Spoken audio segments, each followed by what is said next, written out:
programa de hoje, o Sintonia tratará de transtornos mentais. Puxa vida, 30% ao redor disso, depende da estatística, da população mundial sofre ou tem algum transtorno mental. É muita gente. São mais de 2 bilhões de irmãos que sofrem de algum transtorno mental. É muita gente. Muita gente. Qual é a causa desses transtornos mentais? Do ponto de vista médico, do ponto de vista psicológico, existem fatores que são fatores biológicos, fatores biopsicossociais, fatores culturais, fatores genéticos, hereditários, estilo de vida. Estilo de vida pode levar a um transtorno mental. Desvios do eixo neuroendócrino, doenças, patologias como, por exemplo, o hipotireoidismo e, às vezes, até não saber conviver com perdas. Pode ser um fator de desencadeamento de um transtorno mental. Que loucura! Quanta gente que sofre por um transtorno mental. Eu sei que aí, você que está me vendo, não, você nunca fica deprimido, você não é ansioso, você é uma pessoa equilibrada. Quem de nós que tem esse equilíbrio? Pois eu estou dizendo, ao redor de 30% da população mundial sofre ou tem algum transtorno mental. Para nós que acreditamos na espiritualidade, eu diria a vocês uma coisa interessantíssima. Sabe o que eu vou dizer para vocês? Sabe o que eu vou dizer?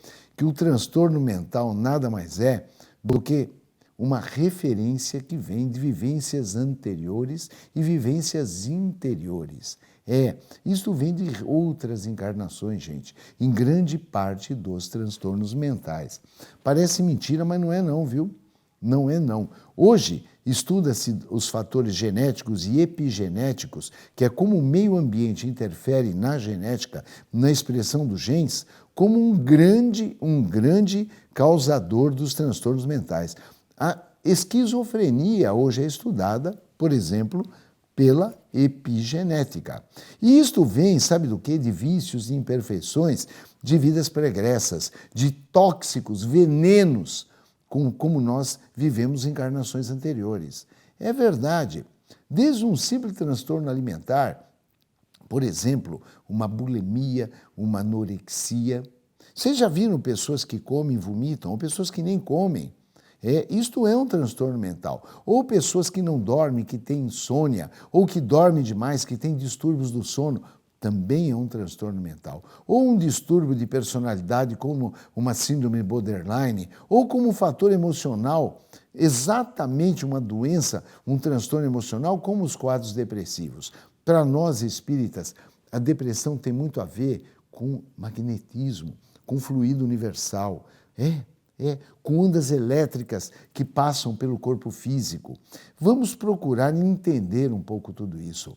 Vamos procurar entender também que existem doenças dissociativas, como a fuga, existem doenças de ansiedade, como os transtornos obsessivos compulsivos, o toque. Vocês já viram pessoas que ficam preocupadas o dia inteiro? Será que eu apaguei o ferro de passar? Será que eu desliguei o fogo? Será que o fogão está desligado?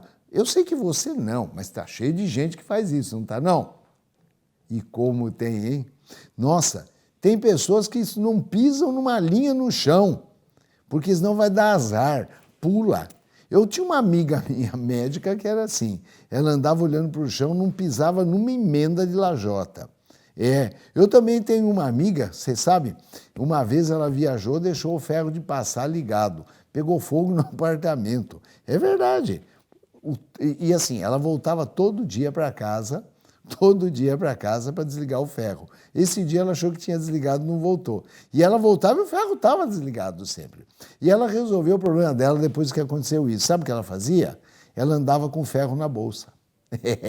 Tem transtornos mentais que são terríveis. E o sofrimento que isso causa para a pessoa é uma coisa maluca. É um sofrimento insano. Como a gente entende isso? A gente entende que o espírito se sente muito culpado pelas encarnações anteriores, pelos vícios, pelas imperfeições, pela forma tóxica como ele vivia, e na encarnação atual ele vem com algumas culpas, com algumas coisas que ele tem que, vamos chamar assim, de se consertar. Como fazer isso? Puxa, a vida é difícil, mas basicamente é o seguinte: esperar uma grande implosão, uma explosão interior, ressignificar a sua vida e recomeçar. Eu diria que é assim: desconstruir, ressignificar a vida e reconstruir. É a cura do transtorno mental. Na fase aguda, a gente tem que tomar remédio, não tem jeito. Não tem jeito. Você pega um paciente borderline, um esquizo, ele tem que tomar remédio. E às vezes tomar remédio o resto da vida, como nas alterações de humor. Não tem jeito, não tem jeito. Mas a grande terapia é você se perdoar. A grande terapia é a terapia do espírito. O transtorno mental, ele não está no cérebro. O cérebro não, a mente não fica no cérebro, a mente fica no espírito. É verdade, meu querido. Então, quando você fala em cura do transtorno mental, em melhoria do transtorno mental, você está falando em melhoria do espírito. Você está falando em controle espiritual. Como fazer isso? Poxa vida, fazendo bem. Como fazer isso? Se perdoando. Como fazer isso? Melhorando a sua condição espiritual. Cada um encontra a sua forma. Não tem que ser espírita. Quer dizer, só cura de depressão que é espírita? Claro que não, né? Claro que não. Agora, a religiosidade e a espiritualidade ajuda muito, muito, muito, muito a cura dos transtornos mentais. Dr. Koenig, lá da Universidade de Duke, lá nos Estados Unidos, tem alguns trabalhos científicos mostrando que a espiritualidade, a religiosidade, não é religião, gente, não é ter religião, mas sim a prática da religiosidade e espiritualidade, melhora e melhora muito, muito, muito mesmo o transtorno mental. Aqui no Brasil, o Dr. Alexander Moreira, lá de Juiz de Fora, também tem alguns trabalhos científicos. Dá um Google, procura, estude, entenda a sua patologia e entenda a patologia dos que estão com você. Não é fácil ter alguém em casa com uma depressão importante, com um transtorno de humor importante, com um transtorno de personalidade importante, com um transtorno dissociativo importante.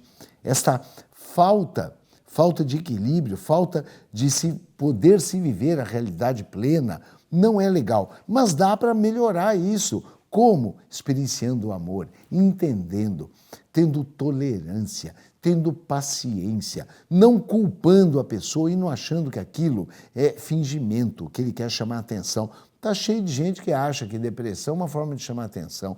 É nada, gente. Eu já falei, é uma falta de magnetismo, é uma falta de fluido interior, falta de energia. E não tem nada a ver com fingimento. Eu espero que você entenda isso que eu estou dizendo. A cura passa pela medicação. Não pare você de tomar remédio por conta própria. Consulte seu médico. Mas a cura também passa pelo seu amadurecimento, pelo auto-perdão e pela sua transformação moral e ética, pela sua melhoria, pelo despertar de consciência. O nosso querido André Luiz, através da psicografia de Chico Xavier, ele deixa muito claro que todos os transtornos mentais melhoram muito quando a pessoa, o paciente, o doente encara de frente a patologia e passa a ser o seu próprio médico. Porque ser o seu próprio médico implica em mudanças, implica em você assumir a sua doença como veja o que eu vou dizer, como um processo educativo para o espírito e não um castigo na trajetória neste planeta maravilhoso que é uma grande escola de vida. Vocês concordam comigo? Então, o paciente tem que ser o seu próprio médico. Não pare de tomar remédio jamais.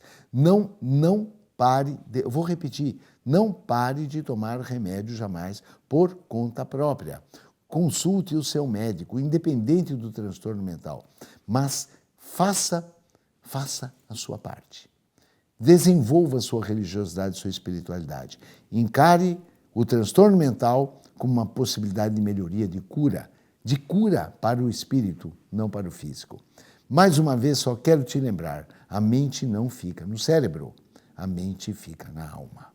E é encerrando este programa que eu desejo a você que você melhore, que você de alguma forma, se supere, sendo um dia melhor do que o outro, cada dia fazendo mais o seu papel de co-criador, mais o seu papel de sal da terra, mais o seu papel de ser caminho, verdade e vida.